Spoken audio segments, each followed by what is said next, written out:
4th unit కాంగ్రెచులేషన్స్. కాంగ్రెచులేషన్ అంటే first example చూడండి. 6 divides 12. అయితే 12ని 6తో డివైడ్ చేస్తే రిమైండర్ 2 వస్తుంది. therefore 6 divides 12. ఈ 12ని 13 - 1 అని రాయొచ్చు కదా. ఇక్కడ దీన్ని కాంగ్రెచులేషన్ ఎలా రాస్తామంటే 13 ఈజ్ కాంగ్రెన్స్ టు 1 mod 6 అని రాస్తాం. అర్థమైందా? 13 ఈజ్ కాంగ్రెంట్ టు 1 mod 6. ఇంకోటి కూడా చెప్పచ్చు అలా ఎగ్జాంపుల్.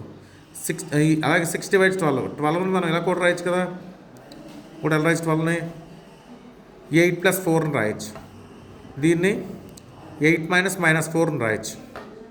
ఎలా చెప్పచ్చు అప్పుడు దీన్ని కాంగ్రెస్లను 8 ఈజ్ కాంగ్రెన్స్ టు -4 mod 6 అని కూడా రాయొచ్చు. ఇది కాంగ్రెస్ డెఫినేషన్. ఈ కాంగ్రెన్స్ అనేది ఎవరితో ఈక్వివలెన్స్ రిలేషన్ చెప్పాలి. ఈక్వివలెన్స్ రిలేషన్ అంటే రిఫ్లెక్సివ్, సిమెట్రిక్, ట్రాన్సిటివ్ అని చెప్పాలి. రిఫ్లెక్సివ్ అంటే A is congruent to A mod m అని చెప్పాలి. m divides 0 అని కరెక్టే కదా. 0/m అంటే మనకు 0 వస్తుంది. 0/m అంటే 0 వస్తుంది కాబట్టి m divides 0 కరెక్ట్. ఈ 0ని a - c అని రాయండి. అప్పుడు A is congruent to A mod m వచ్చింది. నెక్స్ట్ నెక్స్ట్ సిమెట్రిక్ చెప్పాలి. సిమెట్రిక్ అంటే ఏ ఈజ్ కాంగ్రెంట్ బి అయితే బి ఈజ్ కాంగ్రెంట్ ఏ అని చెప్పాలి. కాబట్టి ఫస్ట్ మీరు let A is congruent to B mod m అని తీసుకోండి. దాని మీనింగ్ ఏంటి? m divides a - b. ఇప్పుడు చూడండి ఎగ్జాంపుల్ చూడండి. 2 divides 4 కరెక్టే కదా. 2 divides 4 × 3 అని కూడా రాయొచ్చు. కాబట్టి ఇక్కడ m divides -1 × a - b అని రాయండి. మైనస్తో మల్టిప్లై చేయండి. m divides b - c. కాంగ్రెస్లో దీన్ని b is congruent to A mod m అని చెప్పచ్చు. నెక్స్ట్ ట్రాన్సిటివ్ అంటే రెండు ఎజ్యూమ్ చేసుకోవాలి. A is congruent to B mod m అని తీసుకోండి. b is congruent to C mod m అని తీసుకోండి. అంటే ఆ మీనింగ్ ఏంటి? m divides a - b, m divides b - c రెండు యాడ్ చేయండి. అప్పుడు m divides a - c వస్తుంది. దాన్ని కాంగ్రెస్ వాళ్ళు చెప్తాం A is congruent to C mod m అయింది. కాబట్టి కాంగ్రెన్స్ అనేది 3 ప్రాపర్టీస్ హోల్డ్ చేస్తుంది. రిఫ్లెక్సివ్, సిమెట్రిక్, ట్రాన్సిటివ్ అయింది కాబట్టి congruence relation is an equivalence relation అవుతుంది. నెక్స్ట్ ఏంటంటే నెక్స్ట్ థియరం చూడండి. A is congruence to B mod m అని తీసుకుందాం. బోత్ సైడ్ సి అని నాన్ జీరో నెంబర్తో మల్టిప్లై చేస్తాం అనుకోండి. A is congruent to BC mod mc అని చెప్పాలి. ఇది ఇటు నుంచి ఇటు రెండు హోల్డ్ అవుతుంది చెప్పాలి. అంటే కామన్ నెంబర్ ఉంటే క్యాన్సిల్ చేయొచ్చు అని. AC is congruent to BC అయింది అనుకోండి mod mc. సి క్యాన్సిల్ చేసేయండి. అప్పుడు A is congruent to B mod m వస్తుంది. ఇటు నుంచి అటు నుంచి రెండు కూడా హోల్డ్ అవుతాయి. ఇప్పుడు first A is congruent to B mod m అని తీసుకోండి. మీరు ప్రూవ్ చేయాలి. AC is congruent to BC mod mc అని చెప్పాలి. First A is congruent to B mod m అని అజ్యూమ్ చేసుకుందాం. దాని meaning m divides a - b. అప్పుడు m divides c × a - b. పైన కింద సితో మల్టిప్లై చేసాం. అంటే mc divides a - b × c అని రాసాం. అంటే mc divides ac - bc. అంటే ac is congruent to bc mod mc వచ్చింది. నెసరీ కండిషన్ అయింది. సఫిషియెంట్ కండిషన్ తీసుకోండి. అంటే ac is congruent to bc mod mc అని తీసుకోవాలి. a is congruent to b mod m అని చెప్పాలి.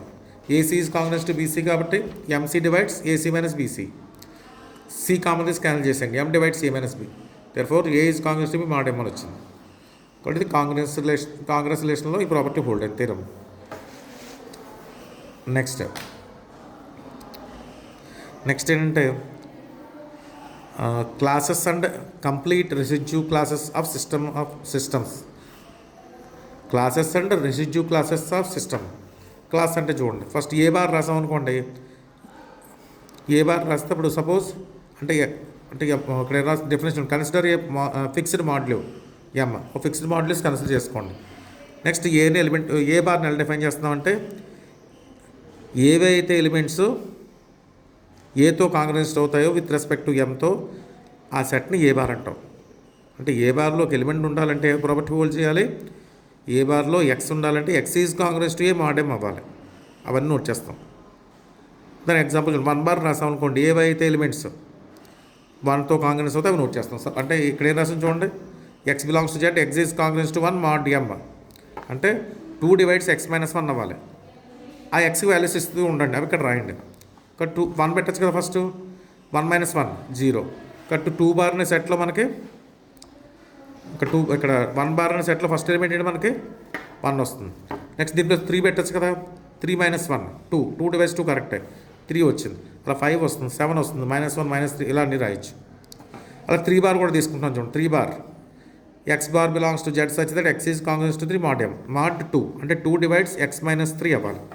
ఫస్ట్ 3 ఇవ్వచ్చు, తర్వాత 5 ఇవ్వచ్చు. అంతే కదా, డివైడ్ అయ్యేటట్టుగా అలా అన్ని ఎలిమెంట్స్ మొత్తం నోట్ చేస్తాం. ఇవన్నీ ఉంటాం. వీటిని అన్నింటినీ కూడా రెసిడ్యూ క్లాసెస్ అంటారు. Residue class of 1, residue class of 3, residue class of A bar definition. Okay, next దీనికి నోట్ కూడా చూడండి. In the above examples by elements of the residue classes 1, 3 and so on are incongruent to 2. అంటే ఈ 1 బార్లో 3 బార్లో elements ఇవి కూడా ఇన్కాంగ్రెన్స్ to 2 అవ్వకూడదు, ఇన్కాంగ్రెన్స్ విత్ 2 అవ్వాలి. ఇన్కాంగ్రెన్స్ అంటే మీనింగ్ అంటే నాట్ డివిజిబుల్ బై 2. ఇవన్నీ 2తో డివైడ్ అవుతున్నాయి చూడండి, 2తో డివైడ్ అవ్వదు. ఇవన్నీ 2తో డివైడ్ అవ్వట్లేదు. అంటే దీంట్లో ప్రతి 1 బార్లో కానీ 3 బార్లో కానీ కొన్ని ఎలిమెంట్స్ ఇవి కూడా మనకి దేంతో డివైడ్ అవ్వట్లేదు, 2తో డివైడ్ అవ్వట్లేదు. కాబట్టి ఇన్కాంగ్రెన్స్ అయ్యాయి. ఓకే, అవి ఒక్కటి చూడండి.